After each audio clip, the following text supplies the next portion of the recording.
दोपहर का समय था। राजा अकबर अपने दरबार में बैठे कुछ सोच रहे थे। अचानक उन्हें बीरबल की कही हुई एक बात याद आई।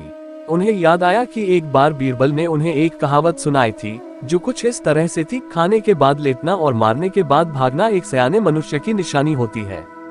राजा सोचने लगे, अभी दोपहर का समय है, यकीनन बीरबल खाने के बाद सोने की तैयारी में होगा। चलो आज उसकी बात को गलत साबित किया जाए। ये सोचकर उन्होंने एक सेवक को आदेश दिया कि इसी वक्त बीरबल को दरबार में उपस्थित होने का संदेश दिया जाए। बीरबल अभी खाना खाकर बैठे ही थे कि सेवक राजा का आदेश लेकर बीरबल के पास पहुंचा। बीरबल आदेश के पीछे छिपे राजा की मंशा भली भांति समझ गए। उन्होंने सेवक से कहा, तुम थोड़ी देर रुको, मैं कपड़े बदलकर तुम्हारे साथ ही चलता हूँ।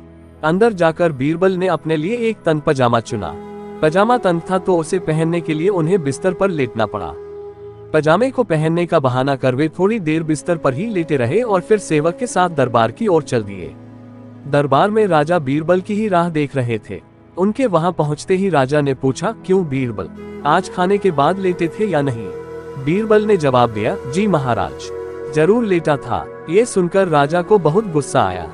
उन्होंने बीरबल से पूछा, इसका मतलब यह है कि तुमने मेरे आदेश का असम्मान किया? तुम उसी समय मेरे सामने क्यों उपस्थित नहीं हुए? इसके लिए मैं तुम्हें सजा देता हूँ। बीरबल ने तुरंत जवाब दिया, महाराज, ये सच है कि मैं थोड़ी देर लेटा था, लेकिन मैंने आपके आदेश की अवहेलना नहीं की है। आपको मुझ पर यकीन न हो तो आप सेवक से इस बारे में पूछ सकते हैं। हाँ, ये अलग बात है कि मुझे इस तंग पजामे को पहनने के लिए बिस्तर पर लेटना पड़ा था। बीरबल की इस बात को सुनकर अकबर हंसे बिना रह न सके और उन्होंने बीरबल को दरबार से जाने दिया।